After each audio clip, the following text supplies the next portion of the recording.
तो देवियों सज्जनों, स्वागत है आप सबका इस नई सीरीज में जहां हम हर हफ्ते या हर दिन भी कर सकते हैं चटाई एक नई टीम की। आज मैंने सबसे पहली टीम पकड़ी है रियल मैड्रिड। और रियल मैड्रिड का सीजन मैंने वो उनका थ्री पीट वाला सीजन नहीं पकड़ा है, मैंने उनका पकड़ा है ये वाला season. How good Madrid has been under Carlo Ancelotti second spell. और वो सिर्फ इन टर्म्स ऑफ ट्रॉफीज जितना नहीं, वो in terms of character show करना नहीं, in terms of improvement on individual level. वो कैसे किया कार्लो एंचेलोटी ने, कैसे एक ट्रांजिशन फेस में बैठी हुई रियल मैड्रिड टीम को कार्लो एंचेलोटी ने ला लीगा का चैंपियन बना दिया, सुपर कोपा दे स्पेन का चैंपियन बना दिया। वो आज लिवरपूल के अगेंस्ट अगेंस्ट बैठे हुए हैं चैंपियंस लीग के फाइनल में, जो कि हम और आप मिलके देखेंगे 29 की रात में। मैड्रिड का ये साल मेरे लिए is one of their most successful years, and this is the most successful team अगर मैं ऑन अ होल लेवल बात करूं। मैं थ्री पीट वाली टीम को इतनी इंपॉर्टेंस या फिर मैं इतनी हाइप नहीं देता, क्योंकि उस टीम में लीडर्स थे, उस टीम में कैरेक्टर्स थे, उस टीम में वर्ल्ड क्लास प्लेयर्स थे। आप हर एक पोजीशन पर उठा के देखो। आप Navas in his prime, Sergio Ramos in his prime, Pepe जो पहला ईयर जीता था वो इन देयर प्राइम, उसके बाद Raphael Varane in his prime, Marcelo in his prime, Dani Carvajal in his prime. Backline पूरी सॉलिड है। मिडफील्ड में आते हैं Casemiro, a young Casemiro, thriving on confidence, thriving on the on the energy. Alongside him is a versatile midfielder Luka Modric, उसके alongside German sniper Toni Kroos. और ये सारे young थे उस टाइम पे, ये सारे अपनी पीक पे थे। उसके आगे अगर मैं बात करूं, इनफेमस बीबीसी आपकी, बेल, बेंजेमा, रोनाल्डो। ये वो टीम थी जिसके अगेंस्ट खड़े होते ही सामने वाली टीम का मुत जाता था, अगर आप बार्सिलोना नहीं हो तो। अगर मैं इस ईयर की बात करूं, तो इस ईयर की शुरुआत में ही मैड्रिड को तीन बड़े झटके लगे। अब अब के टाइम पे वो उनको झटके नहीं मान रहे होंगे, लेकिन जब वो हुए थे ट्रांसफर्स, तब सबको लग रहा था कि ये क्यों हो रहा है, क्योंकि उस टाइम तक ना आलबा की अश्योरिटी थी, ना ये समझ में आ रहा था कि बैकलाइन को लीड कौन करेगा, ना ये समझ में आ रहा था कि नया मैनेजर जो भी होगा वो इस टीम को संभालेगा कैसे। और Atletico Madrid last year title जीत चुकी है, और जिस इंसान ने हमें एक पॉइंट पीछे फिनिश कराया था एटलेटिको से, अब वो हमारे साथ नहीं है। बेंजेमा अकेला सूत्रधार है हमारा आगे, और उसके पीछे हमारे पास सिर्फ दो प्लेयर्स हैं, बेसिकली क्रूज और मॉड्रिच, और कैसेमीरो, चलो तीन मान लेते हैं। उसके अलावा कौन है? मार्सेलो तो रेगुलर रहे नहीं है। सीजन शुरू होने से पहले ज़िनेदिन ज़िदान क्लब छोड़ के चले जाते हैं। जिडान ने पब्लिकली एक्सपोज भी किया डर्टी टैक्टिक्स जो उनको टॉर्चर करने के लिए यूज की जा रही थी, उन पर प्रेशर बनाने की कोशिश की जा रही थी, और उसके चलते मेंटल पीस को ध्यान में रखते हुए ज़िनेदिन ज़िदान ने रियल मैड्रिड को दूसरी बार छोड़ने का डिसीजन लिया। उसके साथ ही साथ कॉन्ट्रैक्ट की बात जब सर्जियो रेमोस से चल रही थी, तो रेमोस सैलरी को लेकर थोड़े से अनसिक्योर, मतलब इनसिक्योर थे और अनश्योर थे। उसके बाद जो कॉन्ट्रैक्ट की लेंथ थी उस पर भी सर्जियो रेमोस एग्री नहीं कर रहे थे फ्लोरेंटिनो पेरेस की तरफ से जो कॉन्ट्रैक्ट आया था। तो अल्टीमेटली वो एक लीडर जो इतने टाइम तक, जो ला कैपिटन कैपिटानो जिसको हम बोलते हैं, वो अब टीम में नहीं था। तो अब कौन लीड करेगा, अब कौन वो कैरेक्टर शो करेगा बड़े मैचेस में, अब कौन इस टीम को उन डिफिकल्ट मोमेंट से बचाकर लेकर आएगा जैसे सर्जियो रामोस लेकर आते थे। उनके जोड़ीदार राफेल वरान, उन्होंने भी भाई बोल दिया कि he will not be continuing his career at Madrid, he is looking for a new challenge. और चैलेंज भी कैसा? यूनाइटेड जैसा, कतई डिप्रेसिंग चैलेंज ले लिया उन्होंने। लेकिन इस सब के बीच में एक ऐसे इंसान को लाया जाता है क्लब के अंदर जिसने प्रीवियसली मैड्रिड की ला डेसिमा की ड्रीम पूरी करवाई थी 10 साल के लंबे अंतराल के बाद। वापस से वो यूरोपियन यू नो जो होता है ना, एक तरीके से सुप्रेमेसी के उस मुकाम पर बैठाए गए थे, और उस वहां तक उनको पहुंचाने में सबसे बड़ा हाथ था कार्लो एंचेलोटी का। कार्लो एंचेलोटी, लेकिन अब वो कार्लो एंचेलोटी नहीं थे जब वो पीएसजी से लाए गए थे, या फिर जब वो हमने एसी मिलान में उनको देखा था। क्योंकि कार्लो जब मैड्रिड से बायर्न म्यूनिख भी गए थे, तब उनके प्लेइंग स्टाइल की, उनके टैक्टिक्स की, उनके मैन मैनेजमेंट की काफी तीखी टिप्पणी की गई थी। और उसके बाद जब वो एवर्टन गए तो एवर्टन में इनिशियली उन्होंने अच्छा करने की कोशिश की, बट जब वो एवर्टन से निकल कर आ रहे थे तब उनकी एवर्टन को इतना अच्छा परफॉर्म नहीं कर रही थी। सबने आईब्रोज रेस की, लेकिन जब कार्लो एंचेलोटी आईब्रोज रेस करते हैं ना, तो जाके पूछो जरा चेल्सी से, मैन सिटी से और पीएसजी से क्या होता है। और कार्लो एंचेलोटी ने आते ही अपनी आईब्रो रेस करनी शुरू कर दी और प्लेयर्स ने परफॉर्म करना शुरू कर दिया। अब लास्ट ईयर तक वही बेंजेमा जो विनीशियस को बोल रहा था कि I swear on my mother's life he is playing against us, वही बेंजेमा अब विनीशियस के अलोंगसाइड इस मैड्रिड टीम को कैरी करने लगे। वही बेंजेमा जो कि नहीं सोचते थे कि Vinicius is fit enough and is capable enough to represent Real Madrid, वहां पर उनका जो ये स्टेटमेंट था वो जस्टिफाई कर रहा था विनीशियस की प्रीवियस सीजंस की परफॉर्मेंसेस, जहां उन्होंने 49 गेम में केवल 15 लीग का गोल इन्वॉल्वमेंट दिया था पिछले सीजन। लेकिन पता नहीं क्या घुट्टी घोल कर लाए थे कार्लो एंचेलोटी कि उन्होंने विनीशियस को चटाई, उन्होंने रोड्रिगो को चटाई, उन्होंने बाकी प्लेयर्स को चटाई और बाकी प्लेयर्स परफॉर्म करने लगे। विनीशियस का इस सीजन का परफॉर्मेंस अगर मैं देखूं तो 41 गोल इन्वॉल्वमेंट है विनीशियस का। वहीं बेंजेमा आग लगा रहे हैं। बेंजेमा ने, पता है मुझे, इस सीजन रोनाल्डो के वो 2007-2008 वाले सीजन की याद दिला दी, जब रोनाल्डो ने 42 गोल स्कोर किए थे। अभी इस वक्त पे बेंजेमा ऑलरेडी 44 गोल स्कोर कर चुके हैं, 15 गोल असिस्ट कर चुके हैं, तो 59 का गोल इन्वॉल्वमेंट है उनका 44 गेम्स में। तो ये दिखाता है कि किस हिसाब की कंसिस्टेंसी है बेंजेमा की। और इस वक्त पे आप अगर बेंजेमा को बैलन डोर के कंटेंशन में नहीं रख रहे हो, मेरे लिए तो बेंजेमा इज दी फेवरेट। अब क्यों मेरे लिए ये टीम थ्री पीट वाली टीम से बेटर थी, उसका सबसे बड़ा रीजन ये है कि उस टीम में हर पोजीशन पे विनर्स थे, इस टीम में विनर्स नहीं थे। लेकिन इस टीम में जीतने की भूख थी। उन उस टीम में एक ऐसा मैनेजर था जो कि खुद एज अ प्लेयर सक्सेस देख कर आया था इसी क्लब के साथ। इस टीम में एक ऐसा मैनेजर था जिसको डिस्कार्ड कर दिया गया था, इवन दो उसने अपने करियर में जो भी कुछ अचीव किया हो। सीजन शुरू होता है, अपना दूसरा ही गेम ड्रॉ कर लेती है लेवांते के अगेंस्ट मैड्रिड 3-3 के स्कोर लाइन से। उसके बाद चैंपियंस लीग के दूसरे मैच डे में शेरिफ के अगेंस्ट मैड्रिड हार जाती है। और सबकी जो एक जो डिबेट थी ना कि कार्लो एंचेलोटी क्या अब उस तरीके के मैनेजर हैं जो कि मैड्रिड को इस ट्रांजिशन फेज में हेल्प कर पाएंगे, क्या उन्हें किसी बेटर मैनेजर के लिए नहीं जाना चाहिए था, क्या उन्हें कॉन्टे जैसे मैनेजर के लिए नहीं जाना चाहिए था, क्या उन्हें पोचेटिनो को परस्यू नहीं करना चाहिए था, क्या उन्हें किसी नागल्समैन जैसे के लिए नहीं जाना चाहिए था जो कि एक एग्रेसिव ब्रांड ऑफ फुटबॉल लेकर आता है, एक एक मॉडर्न डे फुटबॉल खिलाता। नहीं, फ्लोरेंटिनो पेरेज ने बोला कि भाई जिडान के बाद अगर इस टीम को कोई संभाल सकता है तो वो कार्लो एंचेलोटी ही संभाल सकते हैं। और कार्लो एंचेलोटी ने आके ये बात प्रूव कर दी कि भाई form is temporary, class is permanent. Season जैसे जैसे आगे बढ़ता गया वैसे वैसे मैड्रिड इंप्रूव करती चली गई। पहला जो एल क्लासिको हुआ उसमें मैड्रिड ने बार्सिलोना को हराया। अच्छा, उस वक्त बार्सिलोना स्ट्रगल कर रही थी क्योंकि बार्सिलोना कोमन के अंडर कोई उनकी ब्रांड ऑफ फुटबॉल नहीं थी, कोई टीम यूनिटी नहीं थी। पूरा क्लब बिखरा बिखरा सा लग रहा था। और लपोर्ता क्योंकि आए थे तो मेसी चले गए थे तो वो टीम को समेटने की कोशिश कर रहे थे।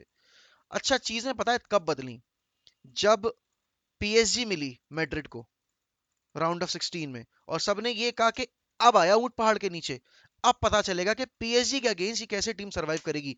मेसी तो बिच बना देगा भाई कार्लो एंचेलोटी की इस टीम को, क्योंकि उसके पास नेमार एम्बापे हैं, मिडफील्ड में वराती है। और कुछ हुआ ऐसा ही, पीएसजी ने अपने होम पर मैड्रिड को नाको चने चबवा दिए। पीएसजी ने खेलने का मौका ही नहीं दिया। रिटर्न लेग जब हुआ और जब सेंटियागो बर्नाबाओ पे पीएसजी की टीम आई तो निंजा टर्टल ने फिर अपने कछुए वाली निंजा चाल से मैड्रिड के अगेंस्ट पहले ही हाफ में गोल स्कोर कर दिया और Madrid were 2-0 down in the tie. अच्छा, फिर उसके बाद कार्लो एंचेलोटी ने अपनी आईब्रो रेस की और वो जो जादू को सिग्नल वो जाता था वो कहीं पहुंच गया बेंजिमा तक, और बेंजिमा हो गए एक्टिवेट। और बेंजिमा एक बार एक्टिवेट हो जाते हैं तो भाई तो अच्छे अच्छों की पेंट गीली हो जाती है। लोगों ने बहुत क्रिटिसाइज किया कि सब्स्टिट्यूशंस कार्लो एंचेलोटी के अच्छे नहीं होते, अच्छे नहीं होते, अच्छे नहीं होते। इस सीजन कार्लो एंचेलोटी ने वो चीज भी पूरी बदल के रख दी। रोड्रिगो बिकेम अ सुपर सब for real Madrid, specially in champions league. चाहे आप पीएसजी वाला गेम देखो, चाहे आप चेल्सी वाला गेम देखो, या फिर आप अभी मैन सिटी वाला गेम देखो। मैन सिटी वाला तो खैर मैन सिटी फैंस भूल ही नहीं सकते, और मैड्रिड फैंस भी नहीं भूल सकते, और वो फैंस भी नहीं भूल सकते जो कि कतई हेट फैला रहे थे मैड्रिड के अगेंस्ट उस गेम से पहले, या फिर जब वो डाउन हो गए थे 2-0। अब यहां पर बात आती है कि जब मैड्रिड 2-0 डाउन हो गई पीएसजी के अगेंस्ट, तब बेंजेमा ने आकर हैट्रिक स्कोर कर दी। पूरा माहौल शांत, जितने भी क्रिटिक्स थे सब चुप हो गए। बट आवाज तब भी उठ के आ रही थी कि this team is very lucky, Donnarumma को पुश किया गया, वो फाउल होना चाहिए था, वो फाउल नहीं दिया गया। लेकिन keeping all that critics aside, team आगे बढ़ती है, टीम आगे बढ़ती है, टीम अच्छा खेलती है। लेकिन फिर आती है 21 मार्च की वो रात, जब बार्सिलोना ने कपड़े फाड़ दिए रियल मैड्रिड के उनके ही होम पर, और नेस्तनाबूद कर दिया। और उस मैच में बेंजेमा नहीं खेल रहे थे, और विनीशियस बिना बेंजेमा के काम नहीं कर रहे थे। सबने ये कहा कार्लो एंचेलोटी अगर परफॉर्म कर पा रहे हैं तो सिर्फ बेंजेमा की वजह से काम कर पा रहे हैं, और अगर विनीशियस सक्सेस देख पा रहे हैं अपने करियर में इस सीजन, तो उसमें बहुत बड़ा रोल है बेंजेमा का। विच आई कंप्लीटली एग्री कि हर एक टीम को एक प्लेयर की जरूरत होती है, कैरेक्टर की जरूरत होती है, और इस सीजन मैड्रिड के लिए वो कैरेक्टर बेंजेमा निखर कर आए। अच्छा, 4-0 की उस डिफीट के बाद अगले मैच में जब बेंजेमा वापस आते हैं, तो बेंजेमा पेनल्टी मिस कर देते हैं सेल्टा विगो के अगेंस्ट, बट वो जीत जाते हैं वो मैच। उसके बाद अगले राउंड में मिलती है चेल्सी। तो भैया हाइप इतनी ज्यादा थी कि चेल्सी टूकल के अंडर बहुत अच्छी ब्रांड ऑफ फुटबॉल खेल रही है, वो डिफेंसिवली बहुत सॉलिड हैं। अब क्या करेगी रियल मैड्रिड, अब कैसे ब्रेक करेगी? काउंटर पे तो चेल्सी खेलने नहीं देगी, क्योंकि चेल्सी खुद काउंटर पे खेलती है, ऐसा वैसा ये वो। और हुआ भी कुछ ऐसा ही। चेल्सी ने जिस तरीके से स्टैमफोर्ड ब्रिज पे गेम शुरू किया, Madrid were nowhere in the game, Madrid were literally nowhere in the game. लेकिन वापस से कार्लो एंचेलोटी ने अपने आईब्रो रेस की, मैं तो एक एक आईब्रो रेस भी नहीं कर पा रहा, कैसे करूं, कुछ ऐसे तरीके के रेस की, और वापस से सिग्नल पहुंचता है बेंजेमा के पास, मॉड्रिच के पास और विनीशियस के पास, और भाई ये त्रिमूर्ति हो जाती है एक्टिवेट। वेलवर्दे वहां राइट विंग पे आतंक मचा ही रहे थे, और उसके बाद बेंजेमा ने एक और लगातार दूसरे गेम में हैट्रिक स्कोर कर दी चेल्सी के अगेंस्ट। मेंडी ने एक गोल गिफ्ट किया, बाकी उनका डिफेंस लाइन पूरा सो रहा था। अच्छा, लेकिन सबके मन में यही था कि अब तो टाई खत्म हो गया, अब तो कुछ बचा नहीं है, मैड्रिड तो आराम से जीती जाएगी, क्योंकि कम ऑन, हावर्स के एक गोल से क्या ही बदलने वाला है, 3-1 की स्कोर लाइन है, मैड्रिड के होम पे जा रहे हो, कुछ नहीं होने वाला। लेकिन चेल्सी ने जाके वहां मैड्रिड को दिखाया कि भाई नहीं, ऐसा नहीं है, अगर बार्सिलोना कर सकते तो कर हम भी सकते हैं, और किया उन्होंने। 3 गोल स्कोर कर दिए। लेकिन don't mess with the mentality monsters वाली एक बार फिर कैरेक्टर शो की रियल मैड्रिड ने, और कार्लो एंचेलोटी की टीम ने वापस से 2 गोल स्कोर कर दिए, जिसमें एक बेंजेमा ने मारा और एक रोड्रिगो ने मारा। और मॉड्रिच इस सीजन एक ऐसे प्लेयर की तरह निखर कर आए जो कि एज हो रहे थे, लेकिन फुटबॉलिंग पिच पे वो रिवर्स एज में जाते दिख रहे थे, कि जितने ज्यादा उनके दिन बढ़ रहे थे उनकी एज में, उतना बेहतर उनका गेम होता जा रहा था। अब यहां पर अगला फिक्सर तय हुआ मैन सिटी के साथ। सबने ये बोला कि चलो भाई पीएसजी से पार पा लिया, क्योंकि वो फुटबॉल टीम नहीं है, वो तो एफयूटी टीम है, उनके पास मैनेजर नहीं, उनके टीम में कोई टीम स्पिरिट नहीं है। चेल्सी से पार पा लिया क्योंकि गलतियां कर दी कीपर ने। मैन सिटी से कैसे पार पाओगे, क्योंकि ये टीम तो फेवरेट्स है। 8% चांस मिला था, सॉरी 6% मैड्रिड को, टाइटल फेवरेट्स जब बात आई थी यूसीएल के लिए, और 35% चांस मिला था आपकी मैन सिटी को। तो अब तो हवा हवाई उड़ने वाली थी मैड्रिड की। और वहीं उससे पहले बार्सिलोना भी चार्ज कर रही थी टाइटल के लिए, अब एक लेट टाइटल चार्ज हमें होता दिख रहा था। लेकिन यहां पर चीजें कब बदली, जब बार्सिलोना का एक खराब दौर शुरू हुआ और मैड्रिड ने अपना 35वां लीग टाइटल जीत लिया। अब सोचो, एक टीम जो कि ट्रांजिशन फेस में जा रही थी, उस टीम के मैनेजर पे इतने सवाल निशान खड़े हो रहे थे, उस टीम के प्लेयर्स की कैपेबिलिटी पे इतने सवाल खड़े हो रहे थे, कि उनकी वजह से का जिडान ने क्लब छोड़ दिया क्योंकि वो लॉयल नहीं थे। लेकिन लॉयल्टी तो कभी जिडान के केस में अब आड़े आई नहीं, क्योंकि हर एक बंदा जिडान के जाने पे दुखी था। वो तो बोर्ड रूम से जो डिफरेंसेस थे उस वजह से जिडान को मतलब जाना पड़ा, या फिर वो खुद गए, अपना डिसीजन उनका खुद का था। अब ये टीम 35वां लीग टाइटल जीत चुकी थी, लेकिन फिर भी लोग इनको कम आंक रहे थे। और मैन सिटी के अगेंस्ट जब वो पहला लेग हार गए ना 4-3 से, तब सबने ये कहा कि मैड्रिड बच गई आज, क्योंकि 7-6, क्योंकि मैंने खुद ये चीज बोली थी कि मैड्रिड गॉट वेरी लकी, कि उन्होंने 5 से 6 मतलब कम से कम 6 गोल उनके कंसीड होने चाहिए थे, लेकिन वो नहीं कर पाए because of wasteful nature from Moretz. अच्छा, दूसरा लेग हुआ, मैड्रिड वाली चिल थी, कार्लो एंचेलोटी बड़े चिल थे। गेम शुरू होता है 73rd या 75th मिनट में, मारे स्कोर कर देते हैं 71st मिनट में, ऐसे कुछ।